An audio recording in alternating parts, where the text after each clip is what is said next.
വിദേശ സഹായധനം സ്വീകരിക്കുന്നതുമായി ബന്ധപ്പെട്ട FCRAയിലെ പുതിയ നിയമ ഭേദഗതികൾ പരിശോധിക്കണം എന്ന ആവശ്യം വീണ്ടും ശക്തി പ്രാപിക്കുകയാണ്. ഭാരത കത്തോലിക്ക മെത്രാൻ സമിതിയാണ് ഈ ആവശ്യം മുന്നോട്ട് വച്ചിരിക്കുന്നത്. ഒരു വിഭാഗം മാത്രമല്ല, ക്രിസ്തീയ വിഭാഗം മാത്രമല്ല, മുസ്ലിം വിഭാഗത്തിൽ നിന്നും വലിയ തരത്തിലുള്ള പരാതി ഉയർന്നു കഴിഞ്ഞിരിക്കുന്നു. നേരത്തെ FCRAയിൽ ഉണ്ടായിരുന്നതിൽ നിന്നും വ്യത്യസ്തമായ ചില വകുപ്പുകൾ ചേർത്തതാണ് ഇപ്പോൾ മതസംഘടനകൾക്ക് ദോഷമായി മാറിയിരിക്കുന്നതെന്നാണ് പരാതി. പ്രത്യേകിച്ചും നേരത്തെ ഈ നിയമം അനുസരിച്ച് വായ്പകൾ അല്ലെങ്കിൽ വരുന്ന സഹായധനങ്ങൾ എല്ലാം തന്നെ ഒരു ബാങ്കിലേക്ക് എത്തിക്കണം എന്നായിരുന്നു. അതിൻ്റെ അടിസ്ഥാനത്തിൽ SBI വഴിയായിരുന്നു വിദേശത്തു നിന്നുള്ള ധനസഹായങ്ങൾ വിവിധ സഭകൾക്ക് എത്തിയിരുന്നത്. അത് ഒരു പരിധിവരെ ചർച്ച ചെയ്ത് പരിഹരിച്ചതിന് തൊട്ടു പിന്നാലെയാണ് പുതിയ ഭേദഗതികളുമായി ഇപ്പോൾ കേന്ദ്ര സർക്കാർ എത്തിയിരിക്കുന്നത് എന്നാണ് ഇവരുടെ ഏറ്റവും വലിയ പരാതി. അതും ഈ തെരഞ്ഞെടുപ്പ് സമയത്ത് തന്നെ ഈ വിഷയം ഉയർത്തിക്കൊണ്ടുവരികയും ചെയ്തിരിക്കുന്നു. BJPയെ സംബന്ധിച്ചിടത്തോളം കേരളത്തിലെ പ്രശ്നത്തിനപ്പുറം മറ്റു സംസ്ഥാനങ്ങളിലും ഈ വിഷയം വലിയ ചർച്ചയായി മാറുകയാണ്. കേരളത്തിലെ ചില മത മേലധ്യക്ഷന്മാരെ കഴിഞ്ഞ ദിവസം BJP നേതാക്കന്മാർ കണ്ട് ചർച്ച നടത്തിയെങ്കിലും കാര്യമായ പുരോഗതി ഒന്നും തന്നെ ഉണ്ടായിട്ടില്ല. എന്തായാലും ലോക്സഭയിൽ ഈ വിഷയം ചർച്ച ചെയ്യുമെന്ന് ഏകദേശം ഉറപ്പായി കഴിഞ്ഞിരിക്കുന്നു. പക്ഷേ ഈ ഉറപ്പ് കൊണ്ടൊന്നും തന്നെ തൃപ്തിപ്പെടാൻ തയ്യാറല്ല ഇവിടുത്തെ ക്രൈസ്തവർ. ഒരു വിധത്തിലല്ലെങ്കിൽ മറ്റൊരു വിധത്തിൽ അവരുടെ ആരാധനയുമായി ബന്ധപ്പെട്ട വിഷയങ്ങളിൽ പോലും ഇടപെടുന്നു എന്നാണ് ഏറ്റവും വലിയ പരാതി. അതായത് കൃത്യമായും സാമ്പത്തികം സ്വീകരിക്കുന്നതുമായി ബന്ധപ്പെട്ട്, അതല്ലെങ്കിൽ സഹായധനം സ്വീകരിക്കുന്നതുമായി ബന്ധപ്പെട്ട് ഇപ്പോൾ നടത്തിയിരിക്കുന്ന ഭേദഗതി അനുസരിച്ച് ഏതെങ്കിലും കാരണവശാൽ ലൈസൻസ് കിട്ടാതിരിക്കുകയോ അല്ലെങ്കിൽ കണക്കുകളിൽ ഏതെങ്കിലും പൊരുത്തക്കേടുകൾ സംഭവിക്കുകയോ ചെയ്തു കഴിഞ്ഞാൽ ആ ആരാധനാലയത്തിനെ ചുറ്റിപ്പറ്റിയുള്ള ആതുരാലയങ്ങളും വിദ്യാഭ്യാസ സ്ഥാപനങ്ങളും ആരാധനാലയം പോലും പിടിച്ചെടുക്കുന്നതിന് കേന്ദ്ര സർക്കാരിന് അധികാരം നൽകുന്നതാണ് പുതിയ ഭേദഗതി. മാത്രവുമല്ല, ഈ ഭേദഗതി അനുസരിച്ച് CBIക്ക് കേസെടുക്കാനും കഴിയും.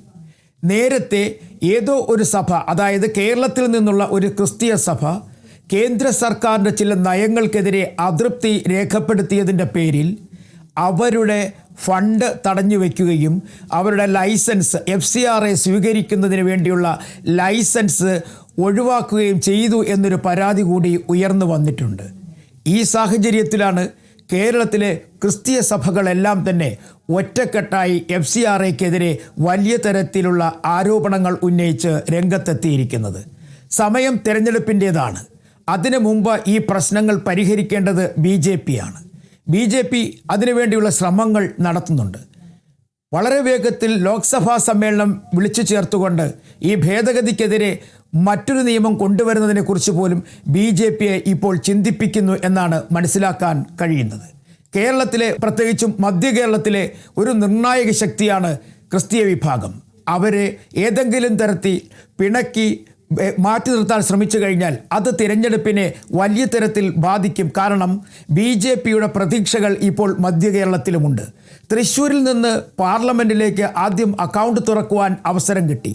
അത്തരത്തിൽ നിയമസഭയിലേക്കും മധ്യ കേരളത്തിൽ നിന്നും അവസരം കാത്തു കഴിയുകയാണ് BJP. ആ BJPക്കാണ് ഇരുട്ടടിയായി FCRAയിലെ ഭേദഗതി എത്തപ്പെട്ടിരിക്കുന്നത്. എന്തായാലും വിഷയം ചർച്ച ചെയ്യപ്പെടുക തന്നെയാണ്. ഇത് മാത്രവുമല്ല, ക്രിസ്തീയ വിഭാഗത്തെ പിന്നുമുണ്ട് പരാതികൾ ഏറെ. എഞ്ചിനീയറിംഗ് പരീക്ഷ, അതായത് പ്രവേശന പരീക്ഷ പെസഹ ദിവസവും ഒപ്പം ദുഃഖവെള്ളിയാഴ്ച ദിവസവും നടത്തുവാൻ തീരുമാനിച്ചതായിരുന്നു മറ്റൊരു പരാതി. പക്ഷേ കേന്ദ്രമന്ത്രി ഉൾപ്പെടെയുള്ളവർ ഇടപെട്ട് അതിലൊരു മാറ്റം വരുത്തി, പരീക്ഷാ തീയതിയിൽ മാറ്റം വരുത്തി എന്ന് പറയുന്നുണ്ട്. അതിനുമപ്പുറം മറ്റൊരു പരാതി, തെരഞ്ഞെടുപ്പുമായി ബന്ധപ്പെട്ട് അധ്യാപകർക്ക് നൽകുന്ന പരിശീലനം ദുഃഖവെള്ളിയാഴ്ച ദിവസമാണ്. അത് അംഗീകരിക്കാനാവില്ല.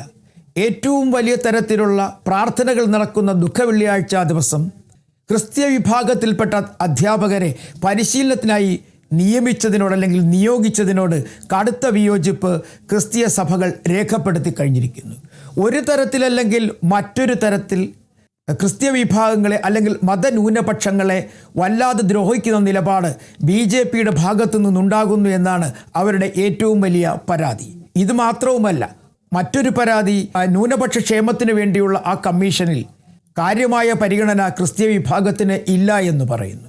അങ്ങനെ തെരഞ്ഞെടുപ്പിൻ്റെ വേളയിൽ വലിയ തരത്തിലുള്ള പരാതികൾ ക്രിസ്തീയ വിഭാഗം ഉയർത്തിക്കഴിഞ്ഞിരിക്കുകയാണ്. ഇതൊക്കെ പരിഹരിക്കാൻ BJP ശ്രമങ്ങൾ നടത്തുന്നുണ്ടെങ്കിൽ തന്നെയും വലിയ തരത്തിലുള്ള ഈ പരാതികൾ എങ്ങനെ പരിഹരിക്കും എന്നാണ് ചില BJP നേതാക്കൾ തന്നെ ചോദിക്കുന്നത്. കേന്ദ്രം ചില കാര്യങ്ങളിൽ നിലപാട് കടുപ്പിച്ചിരിക്കുകയാണ്. ആ കടുപ്പിച്ച നിലപാടുകളിൽ നിന്ന് പിന്നോക്കം പോയാൽ അവർക്ക് ഭാരതത്തിൻ്റെ അല്ലെങ്കിൽ ഇന്ത്യയുടെ മറ്റു മേഖലകളിൽ പിടിച്ചു നിൽക്കാനാകില്ല.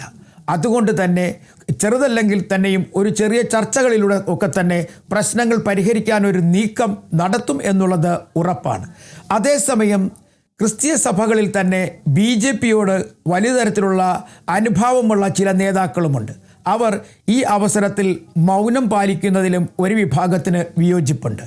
വരും ദിവസങ്ങളിൽ FCRAയുമായി ബന്ധപ്പെട്ടുള്ള പുനഃപരിശോധന ഉണ്ടാകുമോ, അതല്ല തെരഞ്ഞെടുപ്പ് വേളയിൽ ഇത് വലിയ തരത്തിലൊരു സമ്മർദ്ദ തന്ത്രമായി ക്രിസ്തീയ വിഭാഗങ്ങൾ ഉപയോഗിക്കുമോ, ഇതിൻ്റെ ഫലം ഇത്തരത്തിൽ വന്നിരിക്കുന്ന ഈ നിയമ ഭേദഗതിയുമായി ബന്ധപ്പെട്ടുണ്ടായിരിക്കുന്ന പ്രശ്നങ്ങളും പ്രതിഷേധങ്ങളുടെയൊക്കെ ഫലം ഏത് മുന്നണിക്ക് കിട്ടും തുടങ്ങിയ കാര്യങ്ങളിലൊക്കെ തന്നെ വലിയ ചർച്ചകളാണ് ഇപ്പോൾ സംസ്ഥാനത്ത് നടക്കുന്നത്. പക്ഷേ അവിടെയും ഒരു കാര്യം പറഞ്ഞു. കഴിഞ്ഞ ദിവസം ഒരു മതപുരോഹിതൻ തന്നെ പറഞ്ഞു, ഈ വിഷയത്തിൽ രാഷ്ട്രീയവൽക്കരണം താല്പര്യമില്ല എന്നവർ വ്യക്തമാക്കി കഴിഞ്ഞിരുന്നു. എന്തായാലും ഈ പ്രശ്നത്തിന് വലിയ കാലതാമസമില്ലാതെ പരിഹാരം കണ്ടെത്താൻ ഒരു ശ്രമം BJPയുടെ ഭാഗത്തുണ്ടാകും എന്ന് പ്രതീക്ഷിക്കാം. പക്ഷേ എല്ലാ പരാതികൾ ഈ ഒരു കാര്യത്തിൽ മാത്രമല്ല, നിരവധിയായ പരാതികൾ ഇപ്പോഴും ക്രിസ്തീയ സമുദായം മുന്നോട്ട് വയ്ക്കുന്നുണ്ട്. ആ പരാതികൾ പരിഹരിക്കുവാൻ BJP തയ്യാറാകുമോ ഇല്ലയോ എന്നുള്ളതാണ് ഈ തെരഞ്ഞെടുപ്പ് കാലത്ത് മനസ്സിലാക്കേണ്ടത്.